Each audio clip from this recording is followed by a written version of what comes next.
Jai Hind, this is Amit and welcome you all to your own YouTube channel Defense Way। তো বন্ধুরা, যেমন কি তোমরা একটা আলটিমেট ভিডিও চাইছিলে যে দাদা ডাব্লিউবিপি কনস্টেবল আর এসএসসি জিডি মধ্যে কোন জবটা বেটার হবে, কোন জবটা আমার জন্য পার্সোনালি বেটার হবে, তো আমি এই ভিডিওটা নিয়ে তোমাদের কাছে চলে এসেছি। আর আমাকে অনেক নতুন ছেলেরাও জিজ্ঞেস করছিল যারা জাস্ট প্রিপারেশন স্টার্ট করছে কি দাদা আমি যদি একটা অ্যাসপারেন্ট হই তো আমি কোন জবের জন্য প্রিপেয়ার করব। তো এই ভিডিওটা তোমাদের জন্যও আছে, আর যারা চাকরি করছে বা যারা এসএসসি জিডিতে করছে বা ডাব্লিউপি কনস্টেবলে করছে তো তারা কি জব সুইচ করতে চায়, তো সেটার জন্য কোন জবটা তাদের জন্য বেটার হবে, এই সমস্ত কিছু নিয়ে এই ভিডিওতে একটা ফুল কমপ্লিট ডিটেল ডিফারেন্স আমরা দেখে নেব কি এসএসসি জিডি আর ডাব্লিউপি কনস্টেবলের মধ্যে কী কী ডিফারেন্স আছে। তো দেখো ভিডিওটা একদম লাস্ট পর্যন্ত দেখবে, ঠিক আছে, আর সমস্ত কিছু নিজের ডাউটগুলো সব তোমরা ক্লিয়ার করে নেবে এই ভিডিওতে। এই ভিডিও দেখার পর আর কোনো তোমাদের ডাউট থাকবে না এই কনসেপ্ট নিয়ে, এই টপিকটা নিয়ে কি এসএসসি জিডি আর ডাব্লিউপি কনস্টেবলের মধ্যে কোনটা বেটার হবে। এবার দেখো সব থেকে প্রথমে এখানে যেটা দেখবো আমরা এলিজিবিলিটি, ঠিক আছে। তো ডাব্লিউবিপি কনস্টেবল আর এসএসসি জিডির এলিজিবিলিটি ক্রাইটেরিয়াটা কি, তো এটা তুমি যদি 10th তুমি পাস করেছো, ক্লাস 10th বা মাধ্যমিক বলা যায় ওয়েস্ট বেঙ্গলে, তো যদি তুমি 10th পাস করেছো তো তুমি এই জবের জন্য অ্যাপ্লাই করতে পারবে। এই দুটোই ক্রাইটেরিয়া তোমার এসএসসি জিডির জন্যও 10 ক্লাস থাকে আর ডাব্লিউপি কনস্টেবলের জন্যও 10 ক্লাস থাকে, তো এটাতে কোনো পার্থক্য নেই, দুটোই সেম। কিন্তু তোমার বয়স যদি মিনিমাম বয়স 18 আর ম্যাক্সিমাম বয়স দেখো 24 বছর এসএসসি জিডি অ্যাপ্লাই করার জন্য, ওয়েয়ার অ্যাজ যদি তুমি একটা ডাব্লিউপি কনস্টেবলের জন্য অ্যাপ্লাই করতে চাও তো দেখো 18 থেকে 30 বছর অবধি তুমি অ্যাপ্লাই করতে পারবে। যদি তোমার বয়স 30 বছর অবধি চলে যাচ্ছে, জেনারেল ক্যান্ডিডেটের কথা করছি আমি বেসিক্যালি, তো তারা 30 বছর অবধি অ্যাপ্লাই করতে পারবে। এই এজ লিমিটটা আগে 27 ছিল, 27 ছিল, 27 ছিল, কিন্তু এখন এই লিমিটটাকে বাড়িয়ে 30 করে দেওয়া হয়েছে। কিন্তু এইখানে একটা দুটো পয়েন্ট মনে রাখারও আছে, দেখো এসএসসি জিডির এভরি ইয়ার তোমার ভ্যাকেন্সি বেরোয়, কিন্তু আমি যদি ওয়েস্ট বেঙ্গল পুলিশের কথা করি তো এইখানে ভ্যাকেন্সির প্যাটার্নগুলো ইরেগুলার থাকে। এরকমও হতে পারে যে 2018-তে বেরোলো, আবার 19-এও বেরিয়ে গেল, কিন্তু 20-তে বেরোলো না, বা তারপরে 21-এ বেরোলো, মানে ইরেগুলার প্যাটার্ন থাকে, এটার কোনো ঠিক নয়। যখন সরকার চাইবে তখন ওরা বার করে, কিন্তু এসএসসি জিডি কম বা বেশি পোস্টের জন্য এভরি ইয়ার ওর ভ্যাকেন্সি বেরোয় আর এভরি ইয়ার রিক্রুটমেন্ট হয়। তো এলিজিবিলিটি ক্রাইটেরিয়া তোমাদের দেখে মনে হলো যে কোনটা বেটার, এটা তোমাদের চয়েস হবে, ঠিক আছে। আর নেক্সট টপিকে আবার আমরা চলছি। দেখো এবার পরীক্ষার ল্যাঙ্গুয়েজ, যে এসএসসি জিডি আর ডাব্লিউপি কনস্টেবলের যে পরীক্ষা তুমি দেবে তো সেই পরীক্ষার ল্যাঙ্গুয়েজ কী হবে, তো সেই পরীক্ষার ল্যাঙ্গুয়েজ হচ্ছে বেঙ্গলি। এসএসসি জিডি তোমার বেঙ্গলি পরীক্ষায় বেঙ্গলি ল্যাঙ্গুয়েজে আসে, হিন্দি ল্যাঙ্গুয়েজেও আসে আর তোমার ইংলিশ ল্যাঙ্গুয়েজেও আসে। কিন্তু ডাব্লিউপি কনস্টেবলের জন্য যদি তুমি প্রিপেয়ার করছো তাহলে ডাব্লিউপি কনস্টেবলের পরীক্ষা শুধু বেঙ্গলি আর নেপালি ল্যাঙ্গুয়েজেই হয়, ঠিক আছে, শুধু বেঙ্গলি আর নেপালি ল্যাঙ্গুয়েজে হয়। এরপরে দেখো নেক্সট টপিক দেখে নিই। নেক্সট টপিক হচ্ছে পোস্ট। তুমি যদি জবটা পেয়ে যাও তাহলে তুমি কোন কোন পোস্টের জন্য রিক্রুট হবে। তো দেখো সব থেকে আগে এসএসসি জিডিতে বেসিক্যালি 8 রকমের মোটামুটি ডিপার্টমেন্ট হয়, 8 রকমের পোস্ট হয়। যেমন আমি লিখে রেখেছি এখানে সিআরপিএফ আছে, সিআইএসএফ আছে, এসএসবি আছে, এসএসএফ আছে, আসাম রাইফেল আছে, বিএসএফ আছে, আইটিবিপি আছে, বিভিন্ন রকমের এখানে ফোর্স আছে।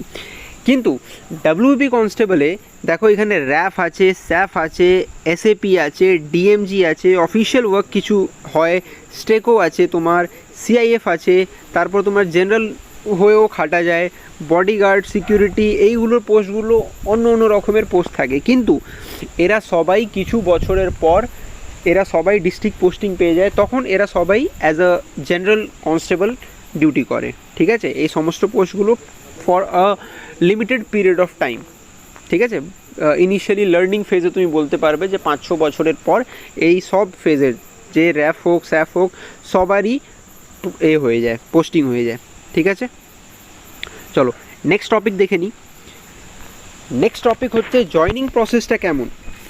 তো জয়নিং প্রসেস দেখে নাও। এসএসসি জিডিতে হয়ে গেল তোমার প্রিলিমিনারি এক্সাম, আর প্রিলিমিনারি এক্সাম হওয়ার পর পিএমটি হয় আর পিইটি হয়, ফিজিক্যাল মেজারমেন্ট আর ফিজিক্যাল এফিসিয়েন্সি টেস্ট হয়ে যায়। তারপর ওই প্রিলিমিনারি এক্সামের মেরিট চলে আসে, মেডিকেল হয়, ডকুমেন্ট ভেরিফিকেশন হয়, আর জয়নিং লেটার তোমাদেরকে তোমার হাতে দিয়ে দেওয়া হয়। কিন্তু ডাব্লিউপি কনস্টেবলে দেখো প্রসেসটা একটু লম্বা আছে, একটু না অনেকটাই লম্বা আছে। এইখানে প্রিলিমিনারি এক্সাম হচ্ছে, তারপর তোমার পিএমটি পিইটি হচ্ছে। আচ্ছা, প্রিলিমিনারি এক্সাম এখানে কোয়ালিফাইং ইন নেচার, অ্যান্ড তারপর হচ্ছে দেখো মেন্স এক্সাম, যেই মেন্স এক্সাম তোমরা অনেকেই জানো 85 মার্কসের হয় বেসিক্যালি। আর এই যে ইন্টারভিউ দেখতে পাচ্ছ তোমার, এটাও 15 মার্কসের হয়। তো মেন্স আর ইন্টারভিউ মিলিয়ে তখন মেরিট তৈরি করা হয়, আর মেরিটে তারপর যাদের নাম থাকবে তাদের মেডিকেল এক্সামিনেশন হয়, আর তারপর ডকুমেন্ট ভেরিফিকেশন হয়। ঠিক আছে, এত লম্বা প্রসেস আছে। তারপর তুমি যদি অপেক্ষা করো যে আমার জয়নিং লেটার হবে, তো জয়নিং লেটার তোমার কাছে আসবে না, কেন কি ডাব্লিউবিপিতে কোনো জয়নিং লেটার দেওয়া হয় না হাতে। ঠিক আছে, তোমাকে একটা লিস্ট, তোমার একটা এক্সেলের একটা লিস্ট চলে আসবে, সেই লিস্টে তোমার নাম থাকবে, ব্যাস ওই প্যানেলটাই তোমার ফাইনাল, তোমাকে কোনো জয়নিং লেটার দেওয়া হবে না। ঠিক আছে, এইটুকু রইল জয়নিং প্রসেস। তো জয়নিং প্রসেস দেখতেই পাচ্ছ কোন ডিপার্টমেন্টে জয়নিং প্রসেসটা ইজি আছে। অবভিয়াসলি এসএসসি জিডি ইজি আছে, বাদ বাকি তোমরা নিজেই স্মার্ট আছো, তোমরা নিজেই কম্প্যারেটিভলি কম্পেয়ার করে বুঝতে পারবে। এরপরে দেখো জব লোকেশন, যেটা সব থেকে ইম্পর্টেন্ট আমি মনে করি। অনেকরা এই একটা এক্সপেক্টকেও দিয়ে ইম্পর্টেন্স দিয়ে জব সুইচ করে। তো এসএসসি জিডি জব লোকেশন দেখো অল ওভার ইন্ডিয়া, তোমাকে পুরো ভারতে তোমাকে যে কোনো একটা জায়গায় ডিউটি করতে যেতে হতে পারে, যে কোনো একটা জায়গায় তোমার ব্যাটালিয়ন হতে পারে, ক্যাম্প হতে পারে, তোমাকে ওইখানে ডিউটি করতে যেতে হতে পারে, বাড়ি থেকে কত দূর হতে পারে। কিন্তু ডাব্লিউবিপি কনস্টেবলের একটা বেনিফিট আছে কি তুমি নিজের স্টেটের মধ্যে থাকবে। এবার ডাব্লিউবিপি কনস্টেবলে দেখা গেছে কি তুমি নিজের স্টেটের মধ্যে আছো, তাও তুমি বাড়ি আসতে পারছো না। তুমি নিজের স্টেটের মধ্যে আছো, তোমার আশেপাশে আছো, তাও তুমি বাড়ি আসতে পারছো না, এরমও দেখা গেছে।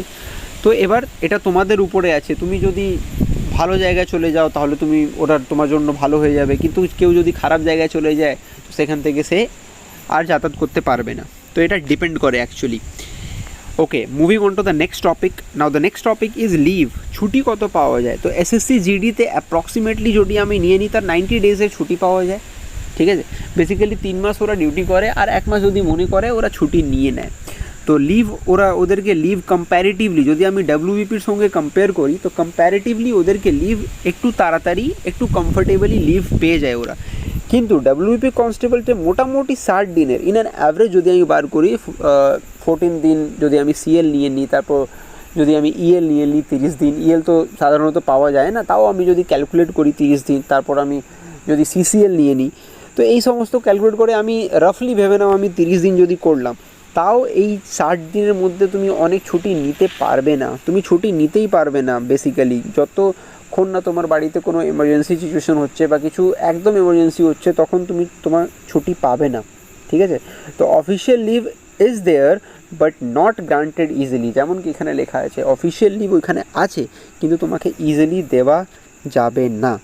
ঠিক আছে, হ্যাঁ, কিন্তু ডাব্লিউপি কনস্টেবলে ম্যানেজ ছুটি পাওয়া যায়, আর তোমার এসএসসি জিডিতেও ম্যানেজ আছে, কিন্তু যেহেতু ওই ম্যানেজটা তোমার বাড়ি থেকে অনেক দূরে আছে, তো ওইটা ম্যানেজ ভালো করে হয় না। কিন্তু আমাদের ওয়েস্ট বেঙ্গল পুলিশে ওই ম্যানেজটা হয়ে যায়, মাসে তুমি অ্যাটলিস্ট 2 দিনের জন্য বাড়ি আসতে পারবে। ঠিক আছে, আচ্ছা, ডিউটি আওয়ার্স কত থাকে, কেন কি এই জিনিসটাও ডিপেন্ড করে অনেকজনের ওপরে কি কত ডিউটির জন্য, কত আওয়ারের জন্য তুমি ডিউটি করবে। তো দেখো ডিউটি আওয়ার এসএসসি জিডি তোমার ডিউটি হচ্ছে 8 to 12 আওয়ার্স। ঠিক আছে, 8 থেকে 12 ঘন্টার জন্য তোমাকে ডিউটি করতে হবে, আর এই ডিউটিটা একদম স্ট্রিক্ট ডিউটি হবে as far as I know, or comparatively যদি আমি ডাব্লিউপি কনস্টেবলের সঙ্গে কম্পেয়ার করি, তো তোমাকে এসএসসি জিডিতে একটু স্ট্রিক্ট ডিউটি প্যাটার্ন হয়। আচ্ছা, এই ডিউটিটা কিন্তু টাইম টু টাইম হয়, তো তুমি পড়ার সময় পাবে, 8 থেকে 12 ঘন্টা যদি তুমি বাদ দিয়ে দাও, তুমি কিছু ঘন্টা পাবে পড়ার জন্য। আচ্ছা, কিন্তু ডাব্লিউপি কনস্টেবলে 10 থেকে 12 ঘন্টা ডিউটি হতে পারে কোনো কোনো জায়গায়, আবার কোনো কোনো জায়গায় কমও ডিউটি হতে পারে, কিন্তু বেসিক্যালি যদি আমি ইন অ্যান অ্যাভারেজ বার করি থানা নিয়ে বা এগুলো নিয়ে, তো 10 থেকে 12 ঘন্টা ডিউটি হয়ে যায়, আর এর থেকে বেশিও হয়ে যায় কোনো কোনো সময়, and sometimes more than that. তুমি জানো সবাই নিজেকে একটু ওপরে দেখাতে চায়, ওই দেখানোর চক্করে এই ডিউটিটা আর একটু বেড়ে যায়। হয়তো তুমি দেখবে কোনো ডিউটি নেই, কিছু হচ্ছে না, তাও তোমাকে ওইখানে থাকতে হচ্ছে, তোমার ওইখানে ডিউটি আছে।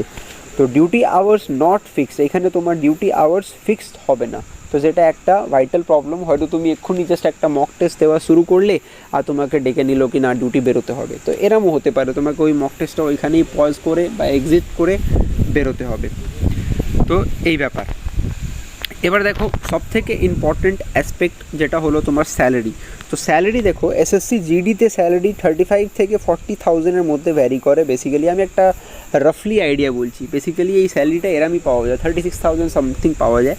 তো আমি 35 থেকে 40,000-এর মধ্যে আমি রেখেছি।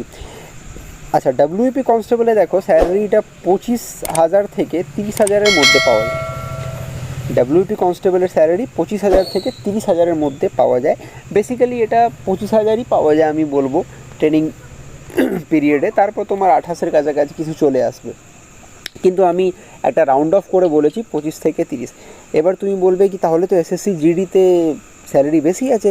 না, দেখো এসএসসি জিডির বেসিক পে যেটা ওটা হচ্ছে 21,700, কিন্তু ডাব্লিউবিপি কনস্টেবলের যে বেসিক পে আছে সেটা হচ্ছে 22,700। দেখতে পাচ্ছ এখানে 1,000-এর ডিফারেন্স আছে, মানে তোমার বেসিক পে তোমার ডাব্লিউপি কনস্টেবলের বেশি আছে। কিন্তু এখানে এই জবটা হয়ে যাচ্ছে তোমার এসএসসি জিডি সেন্ট্রাল গভর্নমেন্টের জব, তাই জন্য এখানে ডিএ পাচ্ছে ওরা 42%।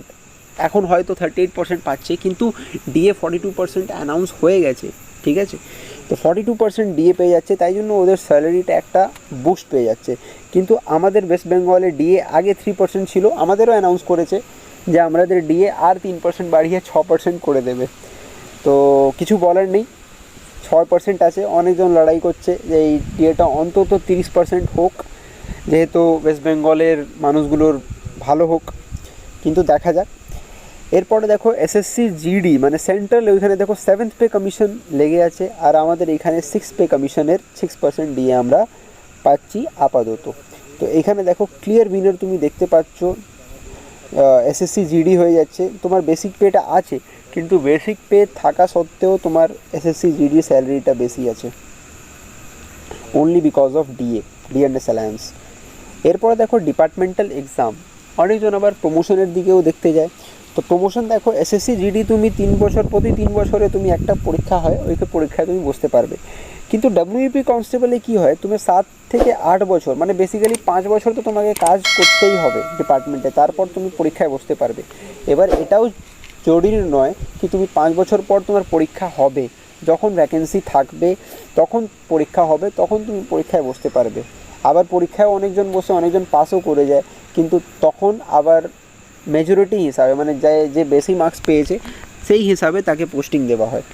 আর এই প্রসেস কমপ্লিট হতে করতে অনেক বছর লেগে যায়, তুমি ভাবতে পারো 10 থেকে 12 বছর তোমাকে লেগে যাবে একটা প্রমোশন নেওয়াতে।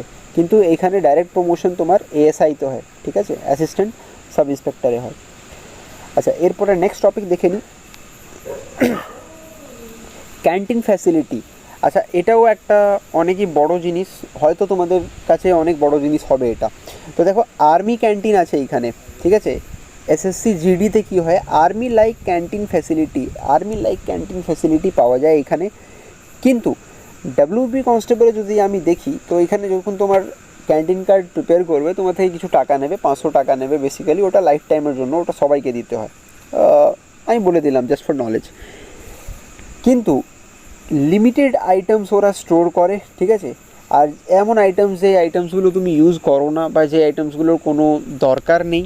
আর ক্যান্টিন ছোট ছোট থাকে, আমাদের ওয়েস্ট বেঙ্গল পুলিশের canteen facilities is not that good, comparatively অতটা গুড নয়। বাস একটা বলার জন্য কি হ্যাঁ আমি ফোর্সকে ক্যান্টিন সাপ্লাই করে রেখেছি, এই বলার জন্যই ক্যান্টিন আছে, আর অতটা খুব একটা নয়, ঠিক আছে।